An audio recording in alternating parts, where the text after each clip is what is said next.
बिस्मिल्लाहिर्रहमानिर्रहीम। अस्सलाम वालेकुम नाज़रीन, आप यूट्यूब चैनल देख रहे हैं। मैं इमरान खान हूँ। पाकिस्तान ने अमेरिका को क्या दिया? एक तो बड़ा सिंबॉलिक आपका तस्वीर के अंदर पूरा एक पैगाम है, जहाँ आर्मी चीफ डोनाल्ड ट्रंप को पाकिस्तानी मादनियात दे रहे हैं। यानी ये ताजरों का काम है, हुकूमत का काम है, बाकी लोगों का काम है, मादनियात का पूरा एक महकमा, एक इदारा है। लेकिन हमारे आर्मी चीफ इन चीज़ों में पेश रहते हैं। पाकिस्तान की चीज़ें बेचनी हो, पाकिस्तान में चीज़ें लानी हो, पाकिस्तान को किसी जंग का हिस्सा बनाना हो, पाकिस्तान की मईशत हो या कुछ हो, हमारे जर्नैल जो हैं वो हमेशा पेश रहते हैं। इसीलिए फ़ैसले ठीक नहीं हो पाते, क्योंकि ये इनके करने का काम नहीं है। इनके करने का काम है सिक्योरिटी। ये सिक्योरिटी के ऊपर अपना काम करें, हिफाजत का काम करें। इनका काम है चौकीदारी का। ये बड़े बड़े फैसलों के अंदर जब आ जाते हैं तो उसके बाद पाकिस्तान को नुकसान होता है, और ये पाकिस्तान की तारीख इस बात की गवाह है। अब डोनाल्ड ट्रंप ने एक बहुत बड़ा ऐलान किया है। इस ऐलान को आप हवा में नहीं फेंक सकते, क्योंकि डोनाल्ड ट्रंप कुछ मुस्लिम ममालिक के हुक्मरानों से भी मिला। 6 ममालिक जो हैं उनके हुक्मरान तो डोनाल्ड ट्रंप को इकट्ठे मिले। फिर शहबाज शरीफ और आसिफ मुनीर से भी मुलाकात की। और अब जो डोनाल्ड ट्रंप ने लिखा है, और इसके साथ साथ आप जोड़ लीजिए कि वॉशिंगटन पोस्ट ने जो बात की है, इन्हें अगर आप इकट्ठा करें तो फिर पूरी कहानी खुलकर सामने आ जाती है। डोनाल्ड ट्रंप ने कहा कि we have a real chance for greatness in the Middle East, कि हमारे पास मिडिल ईस्ट में कुछ बहुत बड़ा करने हम जा रहे हैं और हमारे पास बहुत बड़ा मौका है। All are on board for something special, first time ever. वो कह रहे जी कि ये सारे के सारे जो है उनको ऑन बोर्ड ले लिया गया है, सारे तैयार हैं, और ये पहली दफा होने जा रहा है। We will get it done, President Donald J Trump. अब ये कह रहे जी हम ये कर देंगे और ये हो जाएगा। अब ये क्या ऐसा बड़ा होने जा रहा है? डोनाल्ड ट्रंप बिला वजह इस तरह का स्टेटमेंट नहीं देता। अगर डोनाल्ड ट्रंप ने स्टेटमेंट दिया है तो इसके पीछे पूरी एक कहानी हो सकती है। वैसे जो वॉशिंगटन पोस्ट ने अभी तक खबर ब्रेक की है वो मैं आपको बता देता हूं कि वॉशिंगटन पोस्ट क्या कह रहा है। वो कह रहे जी ट्रंप ने गजा के हवाले से एक बड़ा मनसूबा बनाया और कुछ अहम निकात सामने आए हैं। वो कह रहे जी जंगबंदी और यरगमालियों की रिहाई, फौरी तौर पे लड़ाई रोक दी जाए और तमाम यरगमालियों को 48 घंटों के अंदर रिहा कर दिया जाए। हमास का गैर मुसल्ला होना, हमास तमाम हथियार जो है हमास के तबाह कर दिए जाएं। वो जंगजू जो तशद्दुद तर्क कर दे उन्हें आम माफ़ी दी जाए। दीगर के लिए बैरून मुल्क महफूज रास्ता फराहम किया जाए। इंसानी इमदाद और तामीर नौ, अमेरिका की क़यादत में इंफ्रास्ट्रक्चर, अस्पताल और मकानात दोबारा तामीर किए जाएंगे। ये अमेरिका की क़यादत में होगा। तकसीम का इंतज़ाम अक़वाम मुत्तहिदा और दीगर गैर जानिबदार इदारे करेंगे। आर्जी हुकूमत, वो कहते हैं जी गज़ा में अहले फ़लस्तीनियों के ज़रिए चलाया जाए गज़ा को, जिन पर आलमी निगरानी होगी जब तक कि फ़लस्तीनी अथॉरिटी में इस्लाहात ना हो जाएं। फिर बैनुल अक़वामी सलामती फ़ोर्स, अब ये वो नुक्ता है जहाँ पे पाकिस्तान की रेलिवेंस बढ़ जाती है। वो कहते हैं जी अरब और आलमी अफवाज गज़ा की सिक्योरिटी की निगरानी करेंगी, जबकि इसराइल बतदरीज आहिस्ता आहिस्ता वहाँ से निकलता जाएगा। देखें यहाँ पाकिस्तान की इंपॉर्टेंस है, क्योंकि हमें जो है ना फ़ौजी बड़े सस्ते पड़ते हैं पाकिस्तान में, और पाकिस्तानी फ़ौजी जो हैं वो इन मामलात के अंदर आप उनको एक मजहबी रंग दे के आप वहाँ पहुँचा भी सकते हैं। पाकिस्तान में बहुत एक जंगी जुनून भी है और एक इस किस्म की सोच भी है। तो पाकिस्तानी फ़ौजी जो हैं अब इन्हें भी पहुँचाया जाएगा, और यही वो एक नुक्ता है जिसके ज़रिए से इसराइल को तस्लीम करने का या अब्राहम अकॉर्ड के ऊपर दस्तखत करने का बंदोबस्त होगा।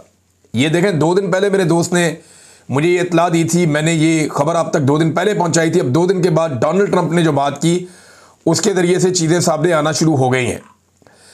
अब नाज़रीन कह रहे हैं कैदियों का तबादला होगा। यरगमालियों की रिहाई के बाद इसराइल अपने कैदियों को रहा करेगा जो इसराइल के पास हैं। यानी पहले तो जो यरगमाली हैं या जिन्हें हमास ने जिन्हें पकड़ा हुआ वो पहले रिहा कर दे 48 घंटे के अंदर, और बाद में इसराइल जो है वो रिहा करेगा। फ़लस्तीनी रियासत की राह हमवार हो जाएगी, लेकिन उसके ऊपर वो कह रहे हैं कि फ़लस्तीनी रियासत के क़याम पर गौर किया जा सकता है मुस्तकबिल की बातचीत में, लेकिन ये इस्लाहात और तामीर नौ के बाद ही मुमकिन होगा।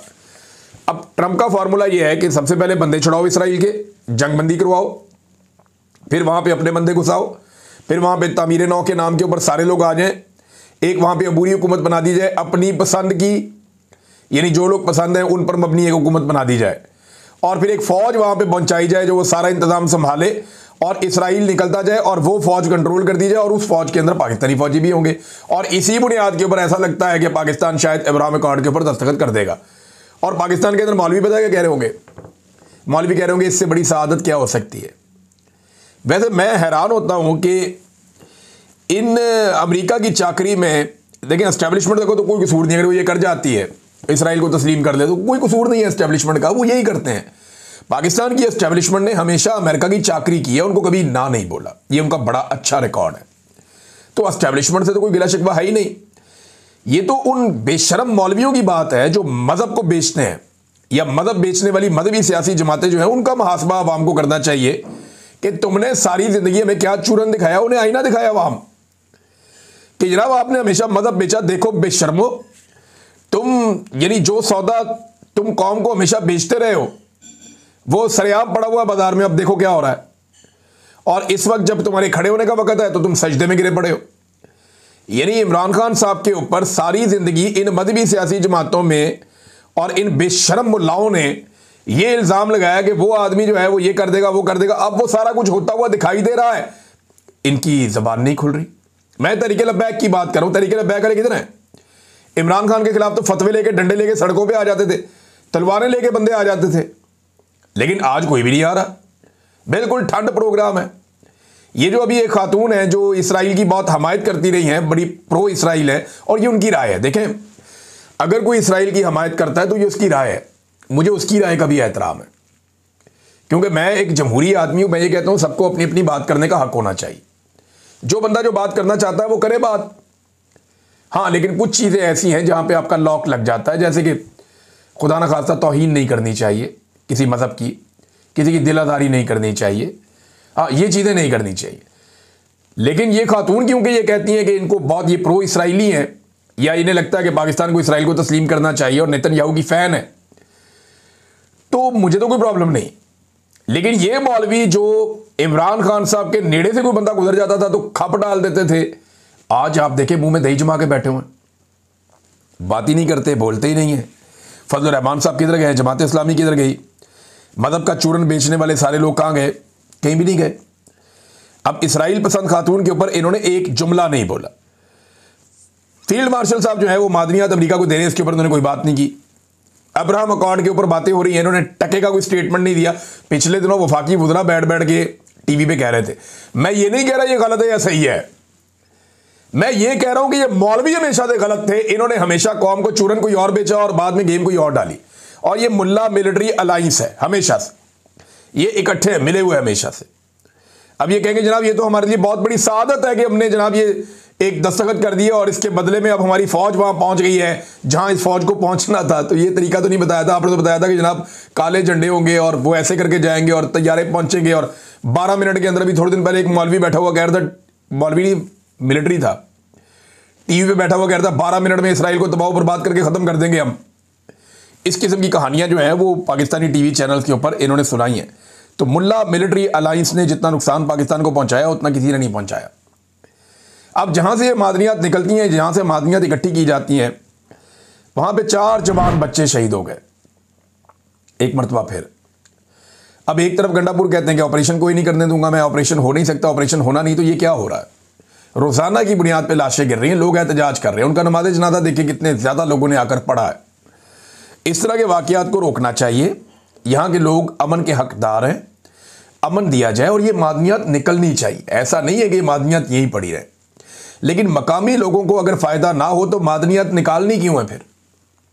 देखें ना, आपने बलूचिस्तान से गैस निकाली, निकाल के आपने बलूचिस्तान के गैस के ज़खायर खत्म कर दिए। बलूचिस्तान को क्या मिला उसके बदले में?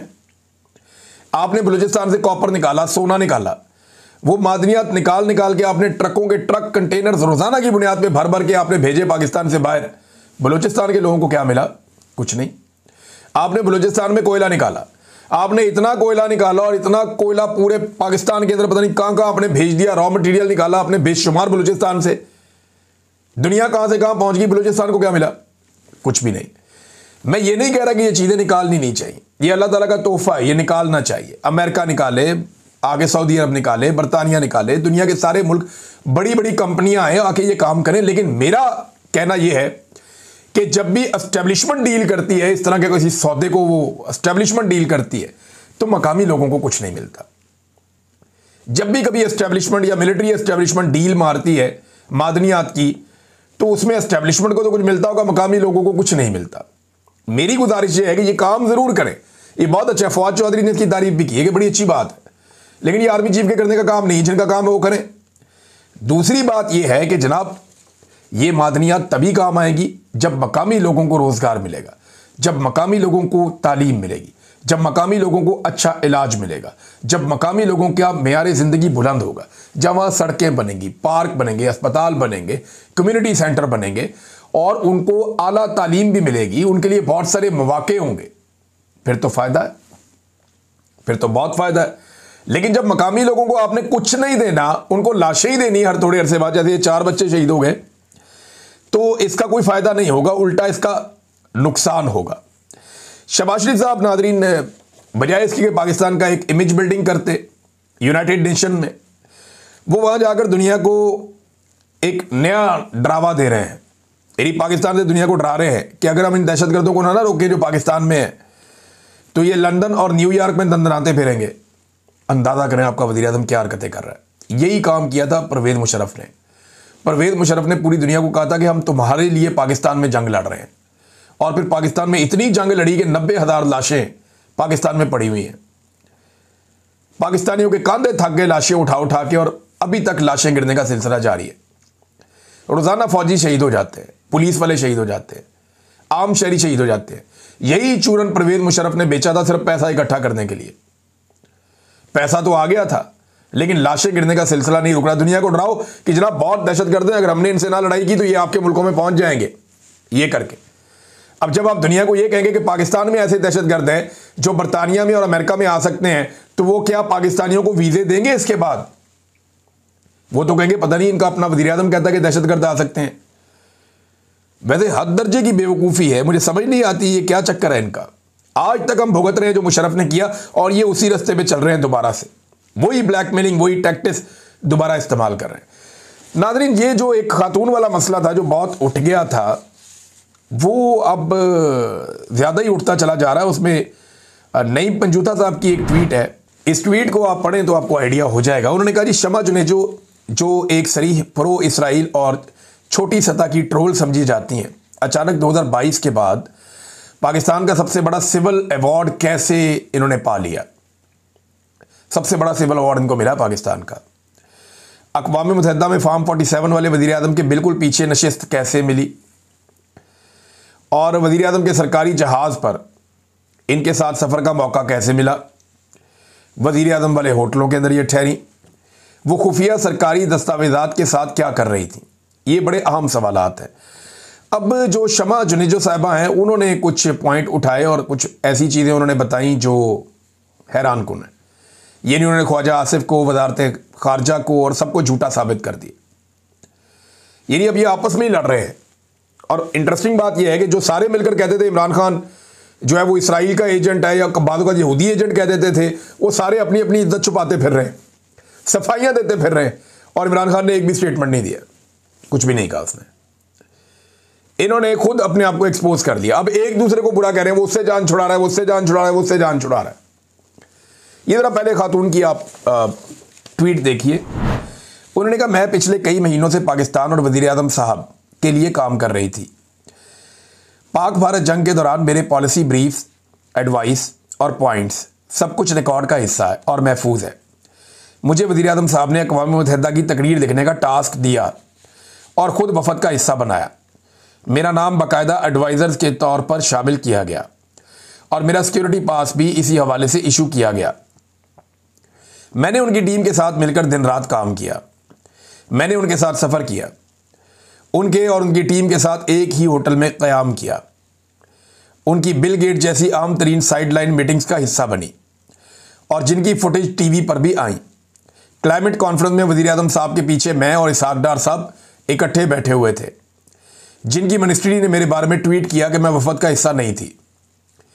इस कॉन्फ्रेंस के बाद मुझे प्रोटोकॉल टीम वाले AI कॉन्फ्रेंस में ले गए, जहां ख्वाजा आसिफ के पीछे बिलाल और मैं सारा वक्त ना सिर्फ साथ बैठे रहे बल्कि बिलाल नई तकरीर भी लिखते रहे। इस तकरीर के बाद हमने मिलकर चाय भी पी ख्वाजा आसिफ के साथ। गाड़ी के इंतजार में 40 मिनट हम साथ बैठे रहे इकट्ठे, दोबारा तस्वीरें भी लीं और एक ही कार में तीनों साथ वापस होटल भी आए। ख्वाजा आसिफ कार में पीछे मेरे साथ ही बैठे थे। अंदाजा करें, ख्वाजा कहते पहचानते ही नहीं इनू, हद हो गई। वैसे ख्वाजा साहब बंदा झूठा होवे लेकिन इस लेवल का ना होवे। इन्हें साथ बैठ के चाय पी रहे हैं, साथ फोटोएं बना रहे हैं, साथ जनाब कार के अंदर पिछली एक ही सीट पे खातून के साथ बैठ के आप जा रहे हैं, पहचानना ही नहीं इनू। वो खातून अब आपको, यानी ये तो इतनी बुरी तो मेरे ख्याल में ख्वाजा साहब के साथ मेहंदी हसन ने नहीं की जो इस खातून ने कर दिए पकड़ के, लितरो लितरी कर दिया। ख्वाजा साहब के बारे में फिर कहती हैं, आखिरी दिन वज़ीर आज़म की तकरीर के वक्त भी मैं सबके साथ अक़वाम मुत्तहिदा में थी, जहाँ ख्वाजा आसिफ मेरे सामने बैठे हुए थे और हम सब ने मिलकर वज़ीर आज़म के लिए तालियाँ बजाईं। वज़ीर आज़म की तारीखी तकरीर सिर्फ मेरी लिखी हुई नहीं थी, हम सब के टीम वर्क का हिस्सा थी और हम सबकी मेहनत शामिल थी। मेरी वापसी की फ़्लाइट भी पहले ही तयशुदा थी और मुझे मिशन प्रोटोकॉल वाले खुद एयरपोर्ट तक ड्रॉप करने आए थे। अब ख्वाजा साहब ऐसे बयान क्यों दे रहे हैं और किस एजेंडे के तहत अपनी हुकूमत के एक तारीखी दौरे को बदनाम कर रहे हैं, वो वज़ीर आज़म साहब को उनसे पूछना चाहिए, क्योंकि उनकी अथॉरिटी चैलेंज हुई है, मेरी नहीं। अब बात यह है कि ये हमारी बहन है शमा जुनेजो साहबा, आप ये समझिए कि प्रॉब्लम क्या है। आपका थोड़ा सा जो स्टांस है वो प्रो इसराइल है। ये जो ख्वाजा आसिफ जैसे लोग या शहबाज शरीफ जैसे लोग या ये जो इसहाक डार जैसे लोग हैं, ये पाकिस्तान में जाके ना मज़हब का चूरन बेचते हैं। ये वहाँ जाकर बन जाते हैं इंतहाई मजहबी कट्टर और ये वहाँ जाके कहते हैं कि हम तो फ़लस्तीन के लिए जान कुर्बान करना चाहते हैं, गर्दनें कटाने के लिए तैयार हैं, और इसराइल को वहाँ ये बुरा भला कहते हैं। लेकिन जैसे ये बाहर आते हैं या आप लोगों से मिलते हैं तो शायद इनकी सोच बदल जाती है। तो बाहर जो बदली हुई सोच है उससे आपने कुछ और नतीजा अखज़ कर लिया। ये ना दोगला इनका रवैया होता है। इनको हाइब्रिड सिस्टम भी बड़ा पसंद है ना, दोगला सिस्टम। तो ये दोगले हैं एक्चुअली। ये पाकिस्तान में कुछ और होते हैं, बाहर आकर कुछ और होते हैं। पाकिस्तान में जाके ये कट्टर मजहबी बन जाते हैं, बाहर आके ये लिबरल बन जाते हैं। तो कसूर आपका नहीं है, ये इनकी जबिल्लत है, ये करते ही ऐसे हैं और यही इनकी सियासत का खासा है। अब मामला ये है कि ख्वाजा साहब फिर झूठ बोलेंगे कोई ना कोई, तो हम एक और चीज़ दिखाते हैं आपको। ये देखिए, ये नाज़रीन आप तस्वीर देखें, ये स्क्रीनशॉट्स हैं। ख्वाजा आसिफ साहब ने इस खातून के बहुत सारे ट्वीट ना सिर्फ रीट्वीट किए, जिन्हें ख्वाजा साहब कहते हैं मैं पहचानता ही नहीं इसको, कि अब तो मैं इसको पहचानता ही नहीं हूँ। वो मुझे याद है कि राजा रियाज ने कहा था अब तो पहचानते ही नहीं है। तो इस तरह ख्वाजा साहब भी नहीं पहचानते। ख्वाजा साहब जनाब, इस खातून के यहाँ पे मेरे पास कोई आधा दर्जन ट्वीट्स हैं जिनको ख्वाजा साहब रीट्वीट कर रहे हैं और साथ ऊपर कमेंटिंग भी कर रहे हैं। और एक जगह पे ये खातून बता रही हैं कि वो बीमार हैं और उनका इलाज चल रहा है, अल्लाह ताला उन्हें सेहत अता फरमाए। इसमें ख्वाजा साहब कहते हैं कि यू विल बीट इट इंशाल्लाह, कि यानी आप इंशाल्लाह ठीक हो जाएंगी। ख्वाजा साहब ने इनको दुआ भी दी है। फिर एक और उन्होंने कोई दुआ की तो उसमें भी ख्वाजा साहब ने कहा अल्लाह ताला मगफिरत फरमाए। फिर बाकी इमरान खान साहब की पार्टी की बुराइयों में ये दोनों मिलकर करते रहे हैं। इनके बड़े अच्छे ताल्लुकात हैं, इकट्ठे बह के चाय भी पीती है। लेकिन ख्वाजा साहब जो है वो दौड़ जाते हैं। जैसे आजकल ख्वाजा साहब जनरल बाजवा को नहीं पहचानते, हालांकि जनरल बाजवा और उनके ससुर के एहसानात के नीचे ख्वाजा आसिफ जैसे लोग दबे हुए हैं। जनरल बाजवा ने इनको इलेक्शन जितवाया था, अभी तो जनरल आसिम मुनीर साहब ने जितवाया, जनरल बाजवा ने इनको बाकायदा इलेक्शन जितवाया था। नाज़रीन आ जाए अब कुछ और इंपॉर्टेंट खबरें हैं। तो पाकिस्तान और भारत का मैच चल रहा है, दुआओं पे ही है पाकिस्तान। अब अल्लाह करे पाकिस्तान मैच जीत जाए। 2-4 लोग ऐसे हैं जो मैच जिता सकते हैं सिंगल हैंडेड। फ़खर जमान या साइम अयूब जो है ये पाकिस्तान को बैटिंग के अंदर ये क्लिक करते हैं तो पाकिस्तान का चांस बन सकता है। और बॉलिंग में शाहीन को अपना रोल प्ले करना पड़ेगा। उसका रीज़न ये है कि आपको अभिषेक शर्मा को जल्दी आउट करना होगा। अभिषेक शर्मा को आप जल्दी आउट करें और सूर्या कुमार यादव को आप आउट करें। ये 2 लोग आपने आउट किए तो आपके हाथ में मैच आना शुरू हो जाएगा। नाज़रीन कश्मीर में कल के दिन से एहतजाजी तहरीक शुरू हो जाएगी। आज वार्म अप हो रहा है, पुलिस भी निकल के अपनी फ्लैग मार्चेस कर रही है। दूसरी तरफ जो नौजवान हैं आज़ाद कश्मीर के वो भी अपनी रैलियां निकाल रहे हैं झंडों के साथ। और एक बड़ा अहम पैगाम भी जो कश्मीर की एक्शन कमेटी है उसने जारी किया है। उन्होंने कहा जी हम ओवरसीज़ कश्मीरियों से गुजारिश करते हैं, हमें इस वक्त आपकी ज़रूरत है। हमने अपना चार्टर ऑफ डिमांड अक़वाम मुत्तहिदा और तमाम इंसानी हकूक़ के इदारों तक पहुँचा दिया है। हमें अब कुचलने की कोशिश की जाएगी। हम हर सूरत अपने बुनियादी हकूक़ से पीछे नहीं हट सकते। कोई भी शरपसंद हमारी सफ़ों में शामिल हो सकता है। अवाम खुद जिम्मेदारी का मुजाहरा करें। अवामी एक्शन कमेटी, ये उमर नज़ीर कश्मीरी, इनका ये स्टेटमेंट है नाज़रीन। अब मामला ये है कि ओवरसीज़ पाकिस्तानियों से वो क्या मदद चाह रहे हैं, क्योंकि अक़वाम मुत्तहिदा को उन्होंने कह दिया है और कश्मीरी बहुत बड़ी तादाद में बरतानिया में और यूरोप में मौजूद हैं। वो यहाँ पे बहुत बड़े पैमाने पे एहतजाज कर सकते हैं, लिहाजा यही उनका मकसद है ओवरसीज़ कश्मीरियों को इन्वॉल्व करने का। और नाज़रीन, सबसे आखिर में हमारे कुछ जो जर्नलिस्ट हैं वो गए उस जगह पे जहाँ पाकिस्तान तहरीक इंसाफ ने एक बड़ा कामयाब जलसा किया, बहुत बड़ी तादाद में लोग आए थे। उन्होंने आज दिन के वक्त वीडियोस बना के दिखाई कि कैसे कचरे के ढेर के ऊपर गंडापुर साहब ने जलसा करवाया, मरीम नवाज साहिबा ने मवेशी मंडी में जलसे करवाए, इस्लामाबाद में भी पाकिस्तान तहरीक इंसाफ के साथ यही किया गया, और गंडापुर ने कचरे के ढेर के ऊपर जलसा करवाया पाकिस्तान तहरीक इंसाफ का, जो इंतहाई अफसोसनाक है और बड़ी घटिया हरकत है जो इन्होंने की है। इमरान खान साहब को इसका नोटिस लेना चाहिए, जेल में है बेचारे, क्या करेंगे। लेकिन फिलहाल सिचुएशन जो है वो मीडिया ने आपके सामने रख दी। अब तक के लिए इतनी, अपना ख्याल रखिएगा, अपने इस चैनल का भी। अल्लाह हाफ़िज़।